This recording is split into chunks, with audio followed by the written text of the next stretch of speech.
right, welcome everybody to another podcast here at Profit for Contractors. So it's the Profit for Contractors podcast. So I've got two lovely people that have been part of the Profit for Contractors family, champion CEOs, and moving their business, moving their life in the right direction over the last year. It hasn't been 10 years. It's been, just say about a year. And so what we're going to be covering off today, this is part of a series where we're talking about the progress that contractors can make in weeks and months, in a year, in years, just so that everybody gets a perspective of, what can be accomplished, that there is progress to be made, and it doesn't always have to take, long periods of time. But in this case, we're going to talk about momentum. We're going to talk about the importance of recognizing your wins and really get some tactical insights, real insights, guys, like tactics that these guys have used to move their business forward. So welcome, Jason. Welcome, Steph. How are you guys doing today? Good. Where are you guys located? We're in the little town of St. Jean Baptist in southern Manitoba here. Love it. So I just heard that you guys got your pool going. Is that right? Yeah, it's a balmy 80 degrees Fahrenheit in there. Nice, man. Nice. And what it is, to give us the date, what do we got? April 26th. It was warm enough to swim in. That's crazy. Wow, crazy. Last week here in Ottawa, it was like still snowing. So good on you guys. So let's get into your type of business. I want to hear about, what kind of business you guys run and operate. I know it's a husband and wife team, which is awesome. Tell us a little bit about the type of business you're in. How did you get into it? And just a little bit about yourselves personally, family, kids, things of that nature. Does it sound like a plan? Yeah. Sounds like a plan. Okay, let's do it. So let it rip. Okay, so we started a business. I guess I'm the electrician for the last 12 years now or so. And when did we start a company, Steph? Well, 7 years ago. We met when you were a third level Apprentice, and then I worked for a company for a few years. Then you were tired of me working every single evening. doing side jobs. So I pushed him. I told him to just do it. Just start a company. So we picked a name after his dad's Her last name, yeah. Yeah, after his last name. And right away he's like, I'll never ever have employees. I never want that headache. I remember that, yeah. And I think, 3 months into having the business, he hired his first An apprentice. And that didn't last too long. no. Then we upped it a bit. We hired pretty much a journeyman after that, after about 6 months in. Then after that, we've been growing in the last 6 or 7 years, and now we're up to 12 guys in the field. Wow. So go ahead. 2 years ago, we added a plumbing and HVAC division. To our electrical, yeah. And then we have 5 kids who we homeschool. That's right. So you got 5 kids at your homeschool. You're both in the business. And Jason, so much for this mindset that you couldn't grow it without a team. Right? True? Yeah, I just wanted to stay busy for myself, but that became too hectic too fast. So. Yeah, exactly. So let's get into a bit of this journey. That's a lot of stuff going on, right? That's a lot of things to manage. I mean, you got a lot of jobs on the go, correct? Like there's a whole diversification of different types of work that you do. True? Yeah, for sure.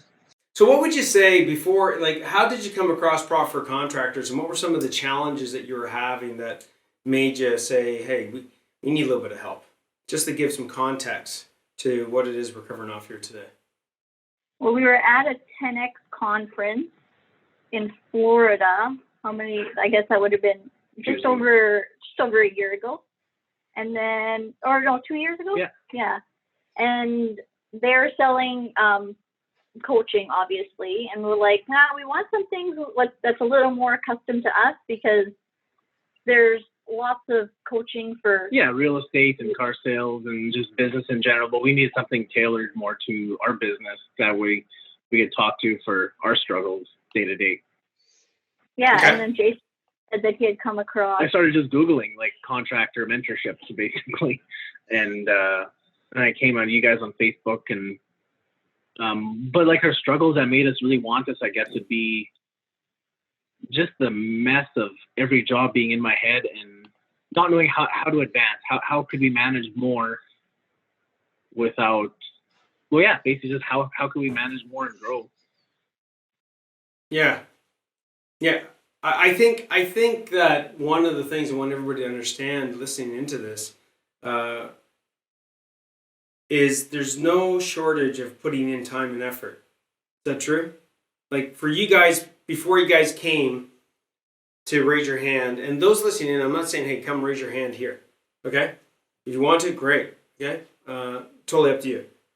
Raising your hand though for help versus trying to figure it all out on your own, it is definitely my suggestion for anybody listening in on this. Because you guys put in a ton of effort to try and solve these problems yourself. True? Well, yeah, you're working 14 hours a day trying to figure this stuff out, right? And weekends. And there's people out there that have done it, that have lived it. Why not find those people and go work with them on it? Yeah. Yeah, we don't want a couple who in 10 years, our kids don't know who we are and we don't know, be those people who drift apart because all we think about all the time is the business. Mm-hmm, mm-hmm. And it's easy for that to happen, right? Would you say? What makes it? What makes that easy as a couple? Like getting caught up in this business day-to-day crap. Yes. Like you sitting down at the dinner table, you're lying in bed together. You're like tell us a little bit about what's that look like? Well, the biggest struggle with anyone is always the finances, right? Because it's always on your mind. You got to pay payroll, you got to pay wholesalers, and at the end of the day, you're talking finances and how to make it better. And we hadn't had it really well. Yeah, we didn't really know where to start. I actually had a personal hatred towards the smartphone at the beginning because it was constant. No one respected our time. They would call at all hours of the day and night. It didn't matter. And like just ate up his time like crazy. He was always texting, and even like our kids, like, oh, dad's just always on the phone. And now it's changed. Like our 9-year-old has noticed that, dad's not on the phone so much. He has fun with us now. Interesting. So, let's make sure that we get into that. So going back in time, you guys are putting in the energy, you're putting in the effort. Now, Jason and Steph, as you hired people, did it somewhat fix some of the problems? No, it just made more problems. It almost made more problems because now I had to manage more work because I never delegated any of the managing positions to anyone. It was always me. Well, you add even 2 journeymen, 2 apprentices. Right, look at all the work we can get done. Well, someone's got to figure that work out, order the material for it, and get that ball rolling and keeping customers happy. And that still all fell on me. So really, I wasn't saving any time at all. Interesting. We were just keeping clients happy. That's right. And then as far as, let's say on the paperwork, just picking that as an example, on the paperwork side, like what were some of the things that got sacrificed because of because you can only put in so much time, right? Cash flow. Cash flow for sure. Because my whole goal all the time was keep every client happy, keep them happy. So invoicing naturally became the last thing because, well, we've kept up to these jobs. I got to keep up with them. The last thing is invoicing, and I would just leave it to the end because that's the part that doesn't keep. You don't need that for the business or to get more business, right? Like it. Meanwhile, that is because that's your blood work. It's your gas station. Your gas station, you need it otherwise. Well, right. I mean, it's your gas station to actually get the gas. That's right. Yeah. Right. So if you're never pulling in or never creating your own, I want everybody to pay close attention here. Like these are really smart people that I'm talking to right now, and I want to let people know that adding more and thinking. So this is one of the first principles that putting in more time not going to solve the problem. Number 2, Getting more people, isn't it funny, did not solve the problem, right? Looking at being able to get more people, get more sales, okay, that's going to solve the problem. It didn't solve the problem because that wasn't the problem. Yeah. Does that make sense? Yeah, that makes sense. Instead of worrying about paying a $5,000 bill, we're worried about paying a $30,000 bill. It's the same thing. Right. Exactly. So when we look at this, I look at over the last year. I mean, there's so that's one principle, guys. Is that maybe I didn't articulate it, but a lot of times when we're having cash flow issues, when we're the phone's ringing off the hook, when we're not having enough time to be with our family or be with our partner, right? When we're stressed out, angry, I'm going to be straight up with everybody, and this is going to be a repeating theme throughout many, many podcasts, is those are symptoms. Okay? If you don't get to the root of the problem, that's the same as somebody having a fever and you just keep on addressing it with an Advil, an aspirin, when meanwhile it could be an organ, or it could be something that really needs to be tended to that you're just masking. Okay? So let's get into sort of the meat and potatoes of like, what was the mindset shift that had to happen for you to, to say, hey, this isn't working. I need to get. We can't seem to solve this ourselves. What was the mindset? I told him I was going to quit. Last May, I said, if we can't fix this, I'm quitting. I can't take this anymore because I'm the one who does the books. So I see the bills that we have to pay. And I always felt like I couldn't approach him, that we needed money because he was already so busy with all the other things that he would get upset because it's like another thing I'm just adding to his plate. Like, this bill is coming up or like we need to pay PFC and he's busy doing other things, and just, yeah, it definitely Sparked a put a wedge between the communication issue with the cash flow definitely hurt our marriage, and me saying I was going to quit definitely kicked him in the butt. And awesome. Good job, Steph. Good job. No, I'm just joking. No, let's give some credit, okay, on your side, Steph, for having the willingness. And again, a lot of the people that we help, Profit Contractors, not all, but a large percentage, tend to be partners. It's not always husband and wife. It's brothers. It's best buddy and another buddy. Like, you know what I mean? There's a lot of partnerships that go on right now. With that being said, like Jason, like you were putting in more time. You were trying to do the best that you could, but I think, and just to touch on this, when you get into a state of chaos, tell me if I'm right here, you lose the ability to see. Do you know what I mean by that? Yeah. You're just focused on the task at hand. You're not looking at all the other things around you that are snowballing into making that first task near impossible, and you just keep on running from it. That's it, right? And like, if I look at how far as you create, as more comes into the picture, you actually are not able to, your vision gets narrowed, right? So anything that's brought up to the table, you just kind of push it aside, like, well, I don't have time for that. And you just get angry and you continue on your way of doing it. And then you kind of close up to any new ideas. What got you most pissed off? Like, what do you think was some of the core areas that made you angry? Really, the money is the big one. Like, you're just putting in so much time and energy. Your wife's doing the same thing, and you're like, man, like, why are we doing this? I could be, you can make 80, 100 grand somewhere else a year working for someone. Why are we doing this? Why? And what was the why that kept you? I want to hear it, separately from you guys, or maybe kept together. But like, what made you keep on persevering through all that? A lot of it has to do. I like to employ these people. I feel it very.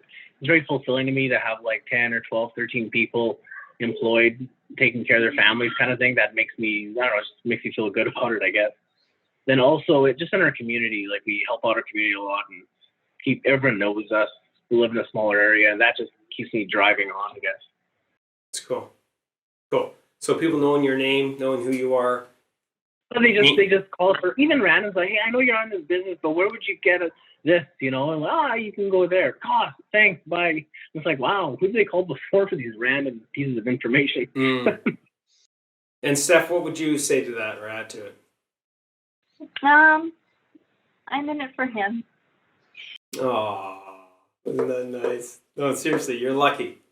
The obviously everyone gets into their own business for financial freedom, and I want to get to the point where I can give most of it away and live off of what we need to live off of.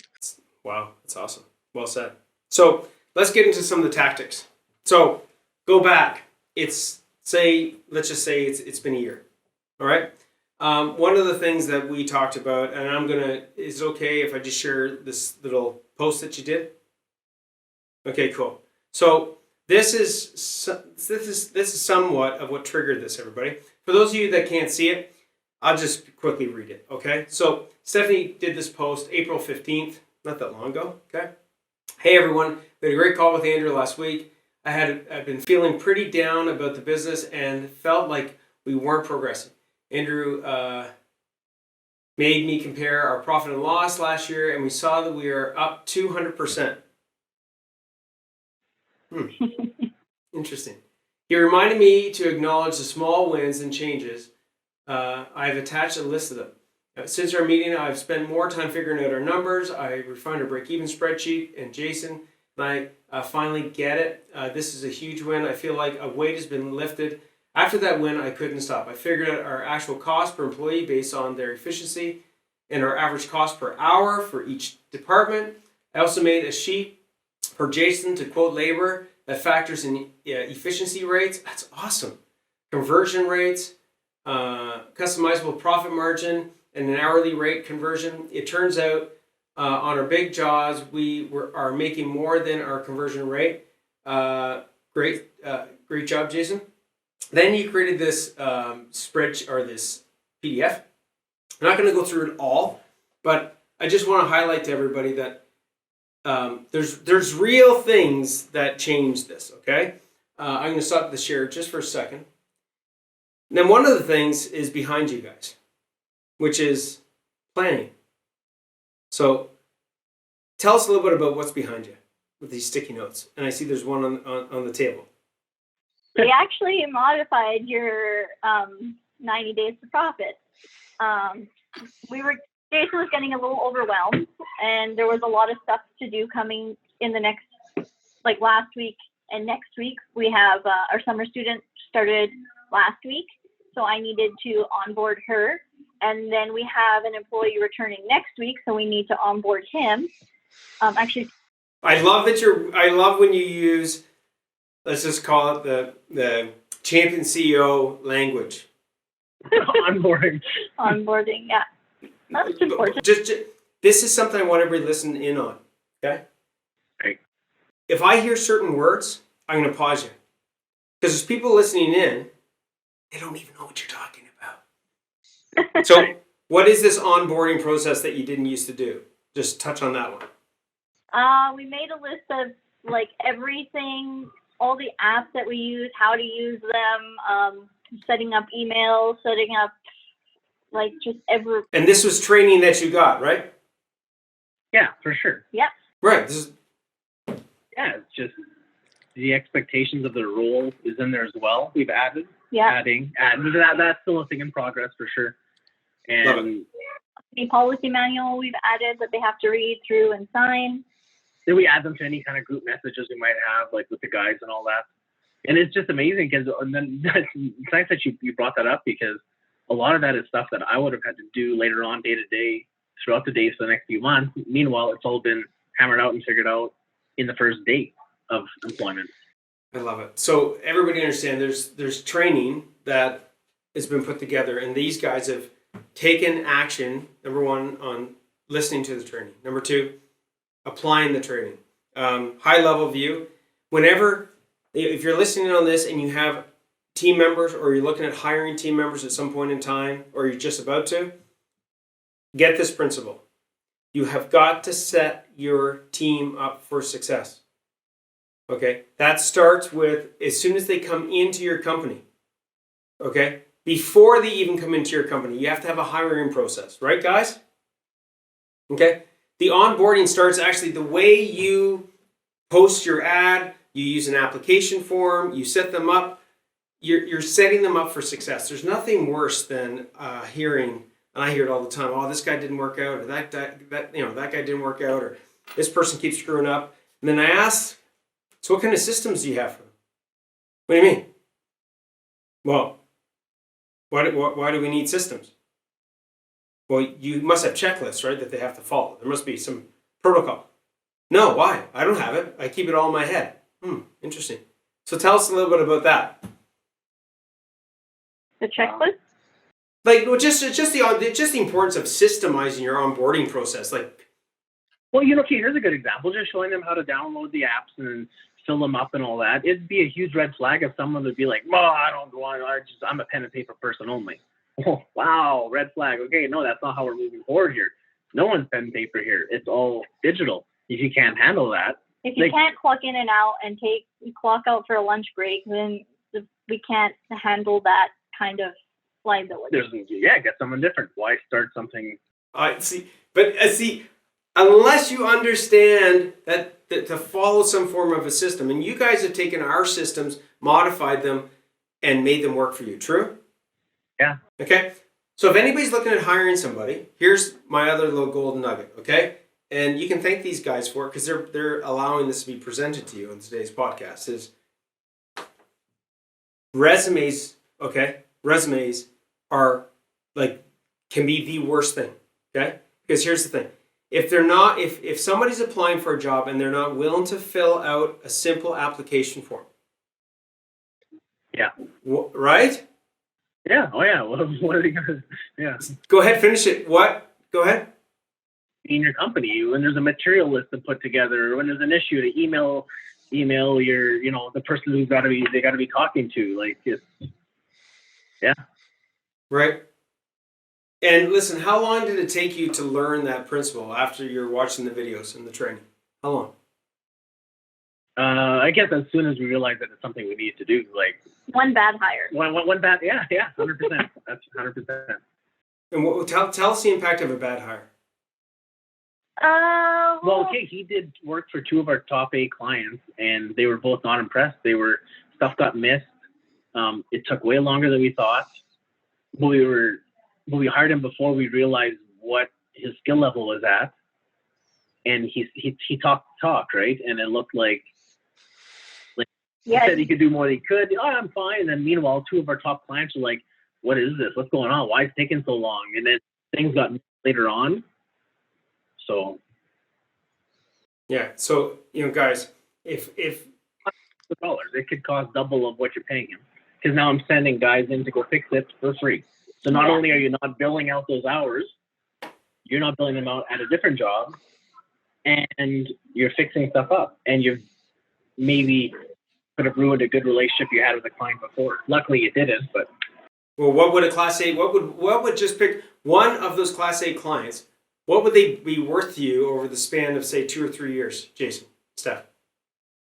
Like in sales, it could be... Yeah, repeatable work. It could be $250,000 in sales. Okay, everybody, listen in. If you're listening in on this and going, oh, man, okay, that's an okay podcast, what are you really trying to say? Well, if you're saying that you don't have time to put systems in place, and I mean systems in place for every aspect of your business, you are completely fooling yourself. Would that be a correct statement? Yeah, for sure. Right. Okay, because, I can't afford it. You can't afford what? The time to... You can't afford... You can't afford not to. You can't afford to lose... You can lose freaking A-grade team members because of this guy. You could lose A-grade freaking customers. How long does it take to build up trust with somebody? You've heard it. It takes like this long to lose it. And when we keep on talking about a system, and really all a system is, the first step is to open up Excel and write down list by list of everything you're doing to do a task. Really, is the fact you do it on your couch. That's the last time I did it. Spent 2 evenings on a couch, and I did that while watching a show. It's not hard. Yeah, I know it's not hard, but don't forget, like, you know, I should say don't forget. Here's the thing, like, if you go back in time when you would say, I don't have time for this. Yeah. What now? Go ahead. You have to change your mindset. To what? To figuring out, like, this is going to make things better in the future. Like, I need to focus. You need to focus on those little things, because those little things buy you, like, little chunks of time, and they add up to big chunks of time. I love it.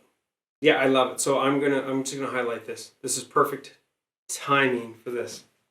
Yeah, we're just gonna go through quickly, right? Using POs. I'm just gonna go through a few and then we'll pause. Using service M8, organizing vehicles, clocking in, clocking out, double checking hours. Okay, let's just pause right there. Those aren't really crazy things. Some are bigger, some are smaller than others, but, like, reiterate your point. Like, just hearing those things saved you how much time? Time and money. So saving the time would be when I'm invoicing, by using POs, by tracking material better, by double checking the hours. When I'm sending an invoice, I don't have to phone anyone about any question, because it's all been double checked, and the guys know how to properly put it in. So I can send an invoice in 15 minutes, not an hour. Right, and totally. And whereas before, right, how long would it take you to just say hone in on invoicing? How long would that have taken you back in the day? Days, could be 3-4 days of just 8-hour days of invoicing to catch up. And you still weren't as accurate. Yeah. Well, I mean, the fact of reality is that as much as we think we have mega memories, when you're doing wearing the hat of invoicing, when you're wearing the hat of quoting, when you're wearing the hat of freaking running a job, when you're wearing the hat of freaking being on the tools, the mental lists that you have to think about, I guarantee you, things are being dropped. For sure. Oh yeah. The biggest one, the one right where you pause was double checking hours. That's just double checking the hours of our guys on the job site. And like I was showing them, I'm like, guys, if we miss an hour a day, that came out to like $75,000 a year, something like that. You miss 2 hours a day between 10 people, which isn't hard to do. 10 guys missing 2 hours a day, not all 10, but just two man hours. You're looking at $125,000. You know, that's just gone out of nowhere. Like, imagine adding that to your net profit at the end of the year. Oh, just tack on 125 grand because you double check some hours every day. Wow, my God. And let alone, that's finding the time that should have been built, right? Let alone, let's talk about, let's just do this really quickly, right? When we're looking at, take more pictures, increase pricing, change phone numbers, Monday morning meetings, like even just this guy, Monday morning meetings, right? Getting the team. Now these are things that, from a Profit Contractors perspective are things that we really instill for you guys to put in to your business. True? Oh, for sure. Monday morning meetings was one of the first things that you guys taught us, actually. And what was what was it like before, and how did it change things in the culture? The culture, everyone feels a little more part of the business now. I would say people are they take what's the word? They take ownership of their project. I'd say more because they're kind of expected to report to everyone of how things are going. Ownership, more accountability, more responsibility, right? Yeah. I love that. So, was it at first when you looked at some of these things, like even the Monday morning meeting, was it like, man, I've tried to do meetings in the past, or like, is this thing really going to work? Like, tell us a little bit about was there any times where you questioned, is this thing really going to work for me? We did try doing meetings before, but we were still in our house, so it was a little awkward.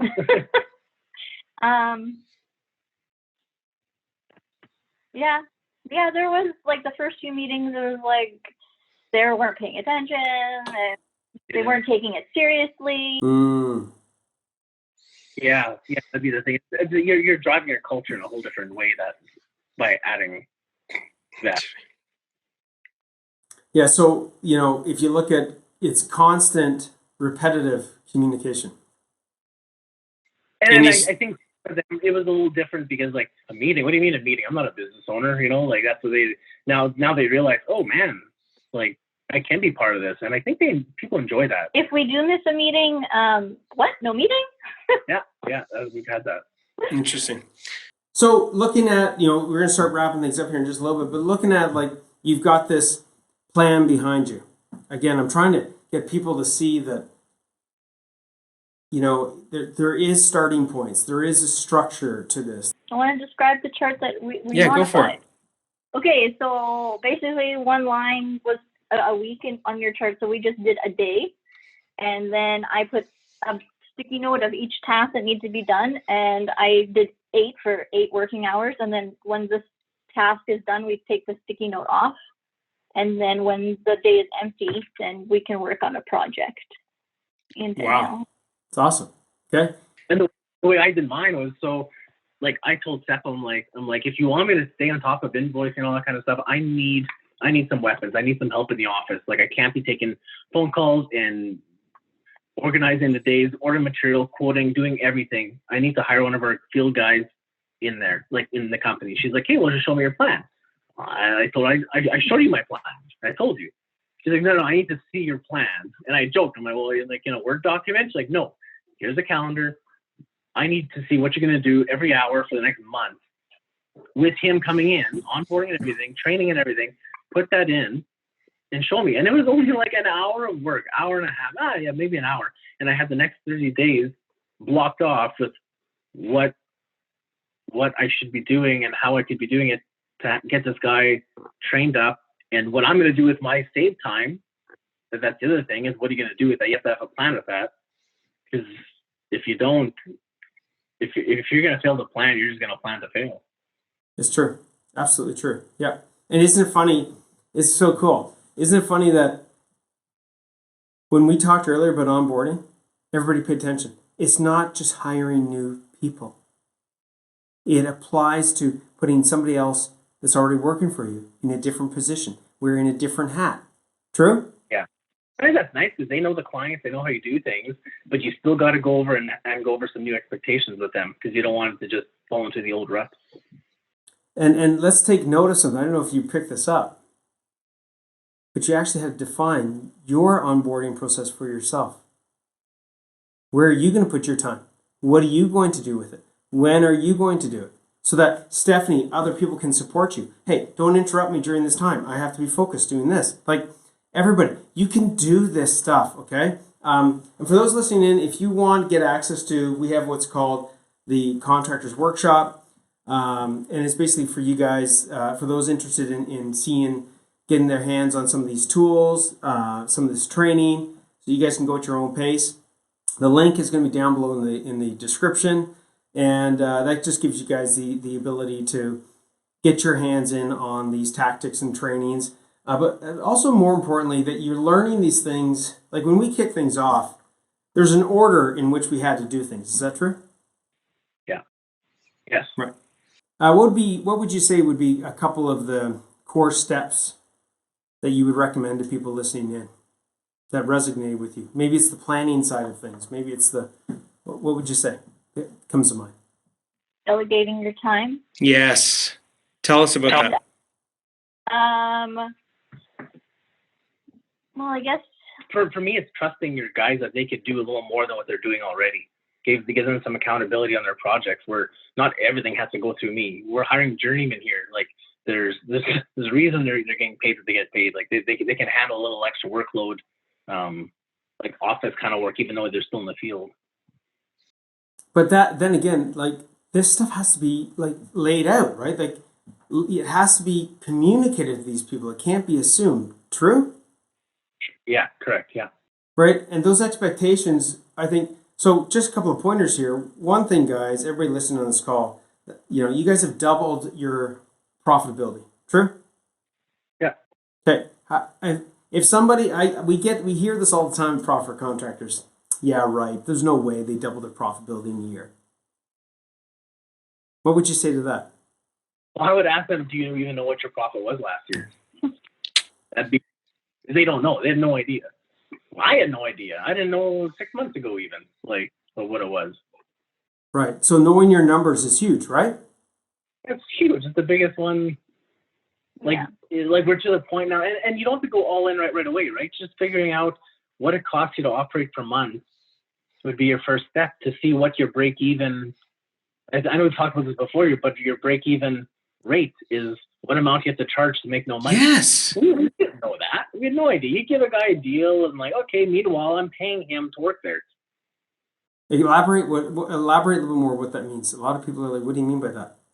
Okay, so you take like all your monthly expenses and paying him to work, paying them. Yeah, your payroll expenses, your expenses like the internet to run this podcast, the water out of your tap, the hydro to turn the power on, all that's part of it. So put all that into a bucket and then divide it all by the amount of hours that you think you'll be doing it in a month. And what's it going to cost you to run this business? I love it. So you see, yeah, those that aren't, like those of you that are listening in, I can't stress this enough. I don't blame contractors for not knowing this stuff. I know it sounds really weird. I don't. Okay. I was there.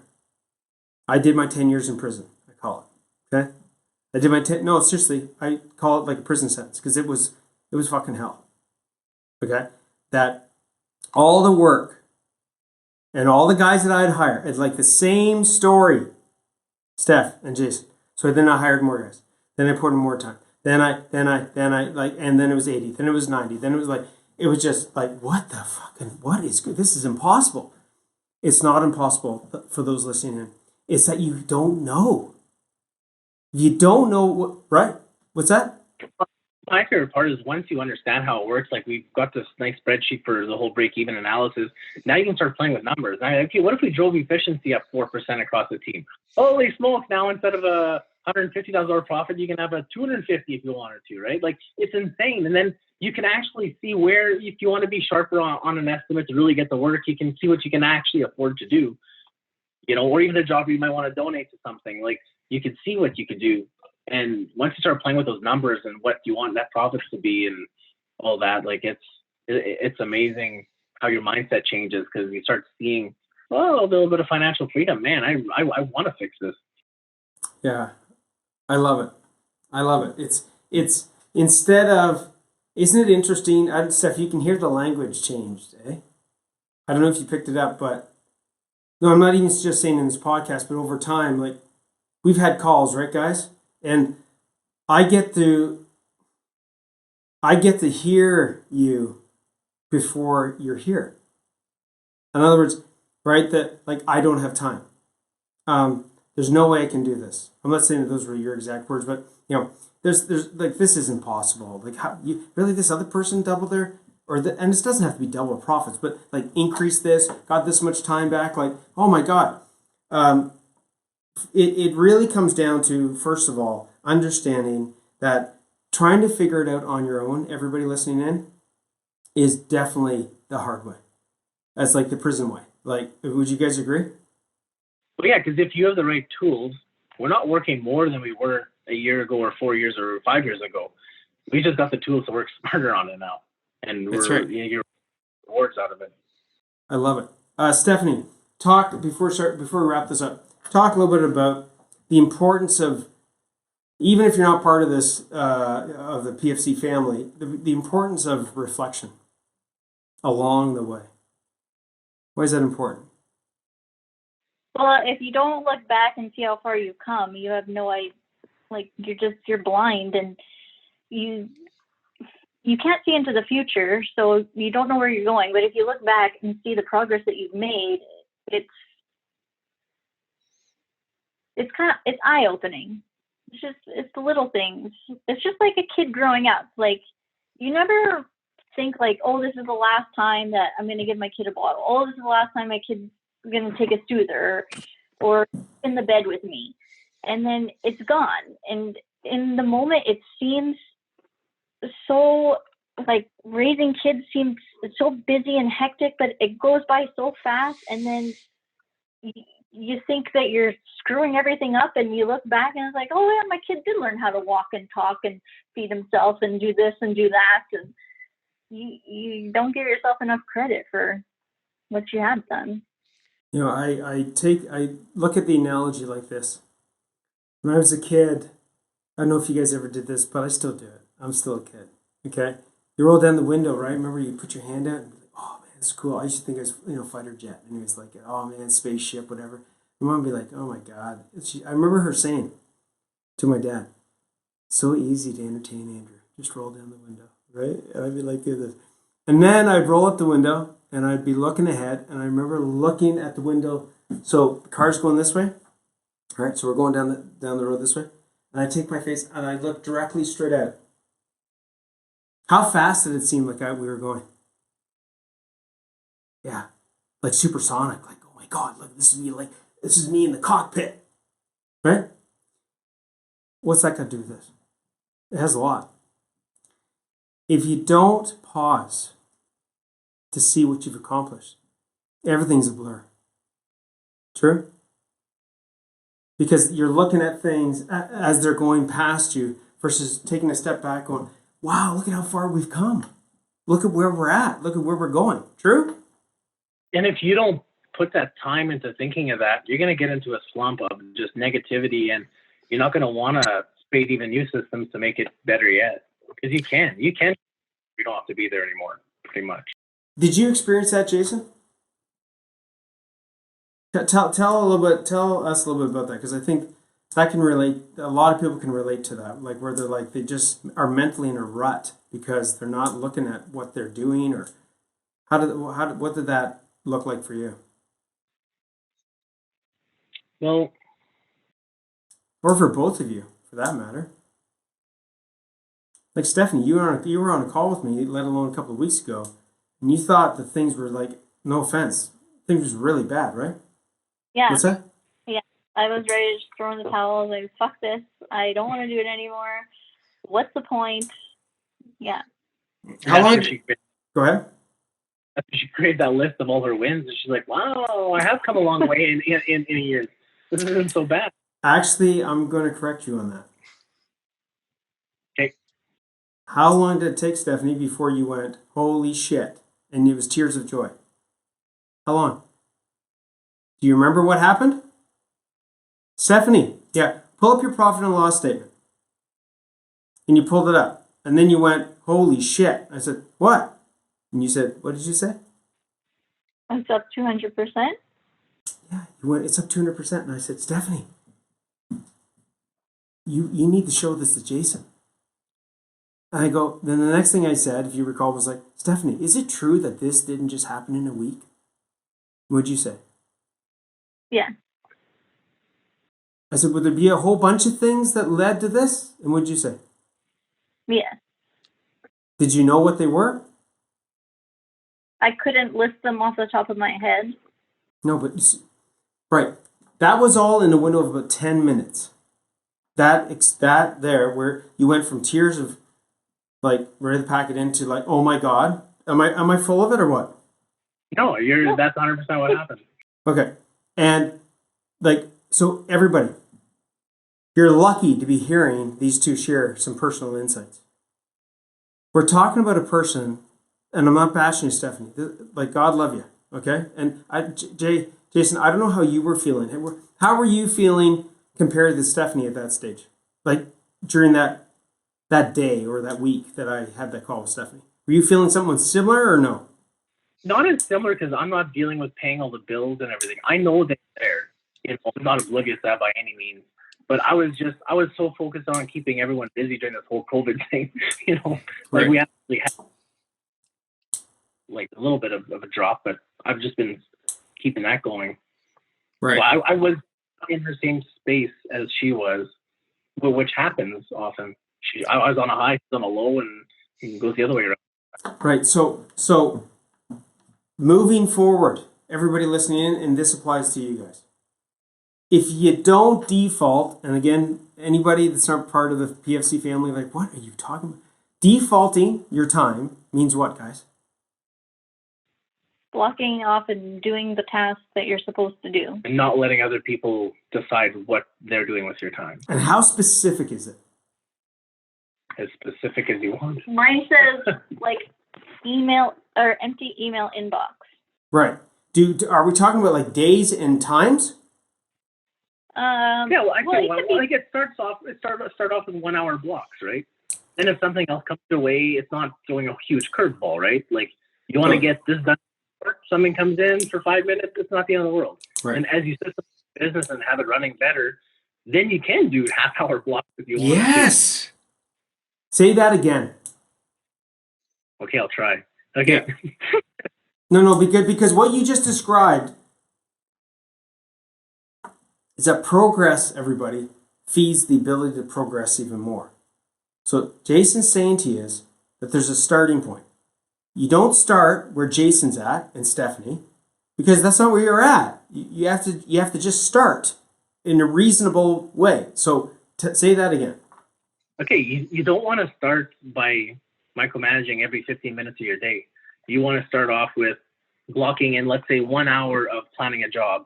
That way, your systems aren't too tight yet. So if someone phones you up for a 5-minute phone call, it doesn't throw off that whole block. You can fit 5 minutes into your 1 hour block. That's not an issue. But it gets you on a habit of blocking your time off. Like I actually just 4 years ago, I had to block off, okay, afternoons, I'm going to be in the office, not on the tools. It went as easy as that. Mornings I work on the tools, afternoons I don't. That's a 4 hour block each way, right? And now I'm down to, hey, for this hour I'm an invoice, and my next step would be half an hour's really. I love it. Okay, but you didn't start off going like just, okay, I'm going to like block off everything. Guys, it doesn't work that way. And go ahead. It doesn't work. I tried. You can't do that or you're not ready for it. It's just, you just get frustrated and you just quit the whole thing. Well, this is it. Okay, so everybody listening in, and I'm just going to say this to you too. It's a little bit of hope. Sometimes on these podcasts, I can't help but coach. Okay, so for the two of you, let's just make sure we default the time to reflect on our successes. Yeah. Date night. No, seriously, like I cannot stress this enough. And this isn't trying to be negative on this call. But when we don't do this, everybody, you're missing out on joy, on happiness, right? They didn't make a 200% increase in their profits in a fucking week or a month or a quarter. And yet those wins could have been recognized along the way. True? Yeah, for sure. Right. I actually started praying at night and doing gratitude. Yes. What we're grateful for the day. And it's amazing when you pull out, what was your best part? What are you most grateful for today? And you start thinking about it like, wow, there was that, something you would have never done before. But that's the last thing before you go to bed. Like you wake up the next morning feeling pretty good. I'm going to tell you something. This is one of the key. I got to be careful. Anytime I bring up my kids, I can go from Mr. Tough Guy to Mr. like bawling his eyes out pretty quickly when I bring up my kids. But if there's one thing, it's not the only thing, but one of the things, one of the best lessons that's been passed on from my mom, like her going through hell, in a lot of different ways, through my parents getting divorced and all these other things. And she'd always say, Andrew, you can always be worse. What are you grateful for? And I'd be like, are you in my head? I'd be like, are you out of your mind? You just got screwed. Like, and yet you're like, yeah, but Andrew, we're not on the streets.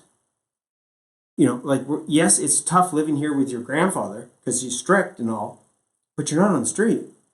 And it's like, okay, so if you can pass that on to your kids, everybody, if you can pass that on to your team members, it's so important that we're grateful. This COVID-19, people listening in, we got this COVID-19 thing happening, right? And it's serious, okay? It's even more important for us to accept what we should be grateful for, right? Like, it could be a hell of a lot worse. So gratitude and acknowledging the things that you've made progress on or where things are at are super important because, and we're going to wrap this up, is because being grateful is the crazy glue for keeping things that have allowed us to get to where we've gotten, the good things that stick. Because you acknowledge them, you remember them. So look at you guys took that 90-day plan, you modified it, you didn't sit down like hello, right? You didn't sit back and go, oh, this doesn't work for me, and then throw it in the trash can. You adapted, right? Sure, that's so cool. Who was that? That's awesome. Okay, so guys, any last words of wisdom that you would say as a couple, as a team? There's like 2 or 3, whatever, couple things that you would say. Stephanie, what would you say to people listening in on this? Don't be scared to tell your husband when he's screwing up. Cool. Love it. Okay, good. Okay, Jason? Say somebody's listening in and they're struggling right now with they're not making the profits they want. They're freaking crazy busy. They're hiring guys. They're putting in these extra hours. I've talked about, hey, raise your hand and get help. What would you say to people? They're like, man, I don't know. Like, should I trust this kind of stuff? What would you say? If you want to grow your company and have a little bit of freedom, you need to delegate some of your tasks away. You can't do it all. And when I started with PFC, I remember people talking about systems. I didn't quite get it.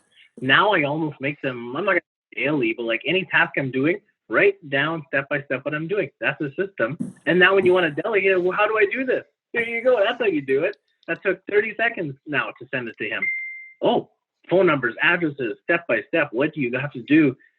Do you have to follow up with that client? Like, it's all there. It's like, you just got to do it once. Well, again, but you had to get in the mindset. So hopefully people listening in, this is going to accelerate their mindset, because if you don't get in the mindset, honestly, you're never going to systemize things. You're going to try and keep it all in your head, right? We have a natural tendency to be, honestly, as tradespeople, it's my personal opinion, we have a natural tendency to wear the Superman cape. Because the reality is we're pretty damn good as owners at a lot of the stuff in the business. But because we don't know how to delegate, we think it's the people problem. And in most times, it's not a people problem. It's a structure and systems problem. We're not handing them the instruction guide of like, here's how you do it. True? Yeah. Mm-hmm. Well, actually, one thing I've been doing lately is anytime I get kind of upset with one of the guys in the field or something, I kind of throw back at myself and say, okay, how could I have made that better? Where did I fail? Why did this happen, basically? And that's very eye-opening. He's like, oh, I have to create that now to make it work better. So that doesn't happen to me when I'm pulling my kids on a tube on a Friday afternoon at the lake. See, and that would never happen if we're constantly, guys, everybody listen in. If your mind is going, those guys are useless. This guy is you would never be able to come up with a solution to the problem that Jason is able to, because his mind is in a different place. Same as yours, Stephanie, right? Okay. Is this apply to every type of trade? Everything. Right. Totally. Even principles in life, true, right? And it would be the same thing. It's true. Absolutely true. Okay. So listen, guys, as a couple, it's tough sometimes because the business is with us, really, to some form or fashion all the time, right? Yeah, it's always there. Right, it's always there. So I think understand those listening in, no matter what kind of business you have, you can make progress. Don't try to figure it out on your own. Get the help. Again, if you want to check out some free tools and insights, you guys can just go to the link down below in the description here to the Contractors Workshop. It'll give you at least a starting point, like the top 5 money-making meetings. It's not going to have everything in it, right? But it's going to give you guys some guidance on some of the things that can allow your business to move forward. And I want to thank both of you guys for being part of this family and all the sharing that you do inside of that group and sharing the tips. Andrew, awesome. If you want to attach my email to this podcast, if they feel more comfortable reaching out to me about any questions, go right ahead and add my email on here, and people can reach out to me if they want to talk about anything. Holy cow, man. That's awesome. That's great. Okay, we'll do that. Okay, get ready for your email to fill up. I'm just joking. It's okay. You'll delegate that, right? No, just joking. So listen, guys, I love it. Thank you for offering that. That means a lot, man. No, I appreciate that. I never even thought of that. That's awesome. Well, being grateful. Yeah. Beauty. Okay, thanks, guys. Listen, we'll talk to you soon. Keep up the great work and keep on recognizing your progress. Talk to you soon. Ciao. Later. Bye.